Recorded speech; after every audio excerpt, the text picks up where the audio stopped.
మనిషి కర్మలు చేయడం సహజం. ఆ చేసే పనులు మంచివిగాను ఉంటాయి, చెడ్డవిగాను ఉంటాయి. చేసే ప్రతి పనికి ఫలం అనేది వస్తుందని, ఆ ఫలాన్ని ఈ జన్మలో అయినా మరో జన్మలో అయినా అనుభవించక తప్పదు అనేది మన శాస్త్రాలు స్పష్టంగా చెప్పే విషయం. అయినా కొంతమంది వచ్చే జన్మలో ఏం జరుగుద్దో చూసి వచ్చామా ఏంటి అంటూ లైట్ తీసుకుంటారు. అసలు ఇదంతా ఏంటి, మనం ఏం చేస్తే మనకు మంచి జరుగుతుంది అనే అనుమానం ధర్మరాజుకు వచ్చింది. మహాభారతంలో కురుక్షేత్ర ఘట్టం ఆఖరులో అంపశయ్య మీద ఉన్న తన తాత భీష్మాచార్యుల్ని, పితామహ, ఎటువంటి ప్రవర్తనతో మనిషి ఉత్తమ పదాన్ని చేరుకుంటాడు, అలాగే మరణించిన వాడు దేనిని తనతో తీసుకువెళ్తాడు అని అడుగుతాడు ధర్మరాజు. దానికి భీష్మాచార్యులు, ఇది రహస్యమైనది, దీనికి సమాధానం బృహస్పతుల వారు మాత్రమే చెప్పగలరు అంటారు. అక్కడే ఉన్న బృహస్పతుల వారు శ్రీకృష్ణుడు, పాండవులు, మునుల సమక్షంలో ఇలా సమాధానం చెబుతారు. ధర్మరాజా, చనిపోయిన వారికి ధర్మమే తోడుగా వస్తుంది. బ్రతికి ఉన్నప్పుడే ధర్మకార్యాలు చేయాలి. ధర్మం లేనివాడు నరకానికి పోతాడు అని అన్నారు. ఈ సందర్భంలో ధర్మరాజుకు చాలామందికి వచ్చే సందేహమే వచ్చింది. అదేంటంటే, మనిషి పోయిన తర్వాత తనతో పాటు ఏమీ తీసుకెళ్ళలేడు కదా, ధర్మాన్ని మాత్రం ఎలా తీసుకెళ్తాడు, ధర్మం మాత్రం ఎలా వెళ్తుంది అని అదే ప్రశ్నను అడుగుతాడు. దానికి బృహస్పతుల వారు, పంచభూతాలు తన్మాత్రలైన శబ్ద, స్పర్శాది గుణాలు, బుద్ధి, ధర్మం అనేవి జీవుణ్ణి అనుసరించే వెళ్తాయి అని చెబుతారు. ఈ విషయం గురించి ఆలోచిస్తుంటే పెద్ద డైలాగ్ గుర్తుకొస్తుంది. అదేంటంటే, పంచభూతాల సాక్షిగా అంటూ చెప్పే డైలాగ్స్ వింటూనే ఉంటాం. అసలు మనిషి పుట్టుకకు ఆధారం పంచభూతాలు, ఆ మనిషి మనుగడకు ఆధారం పంచభూతాలు. టైం అయిపోయిన తర్వాత పంచప్రాణాలు కలిసిపోయేది పంచభూతాల్లోనే. మరి ఇంత శక్తివంతమైన పంచభూతాలకు జీవుడి విషయంలో సాధ్యం కానిది అంటూ ఏదైనా ఉంటుందా?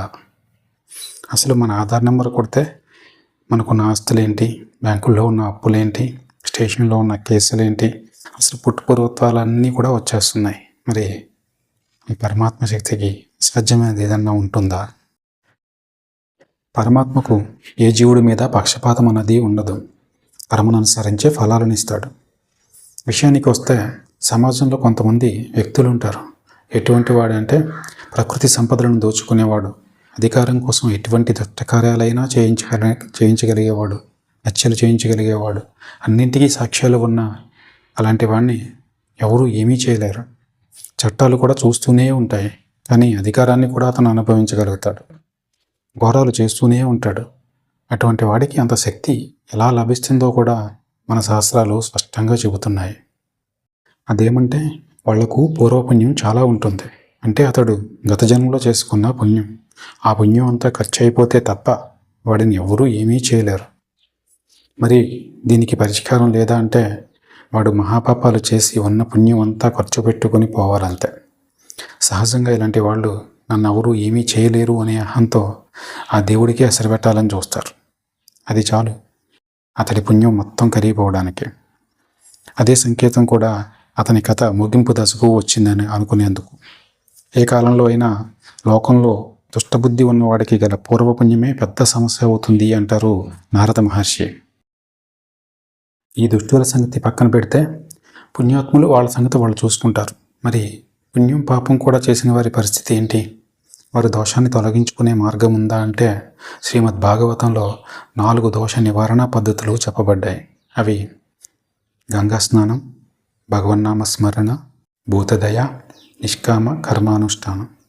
వీటిలో ఏ ఒక్కదాన్ని అనుసరించిన మలిన దోషం పోతుంది. దీని అర్థం ఏకపక్షంగా పాపాలన్నీ పోతాయి అని కాదు. పాప నివారణ జరిగి ఆ పరమాత్మ అనుగ్రహంతో పుణ్య మార్గంలో ముందుకెళ్లడం ద్వారా మంచి గతిని పొందుతాడు అని.